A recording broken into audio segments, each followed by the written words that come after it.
All right, this is Devin with RCC Electric and Plumbing.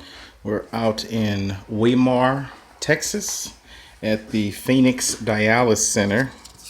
And today, outside of the PEX plumbing that you see for another project, today we were working on electrical and we ended up installing with the particular equipment called for a GFI protected outlet. So these are ran together, but this is the actual GFI. This is a standard 15 amp outlet. We have another one there, another one there, another GFI and standard outlet there.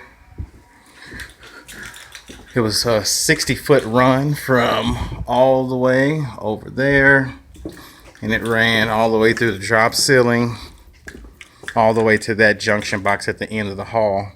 In this room, we're going to be mounting a TV, so we installed a standard 15 amp outlet there, a standard 15 amp outlet there, and this building already came with this particular TV, but they didn't have a outlet, so we installed a standard 15 amp outlet there as well.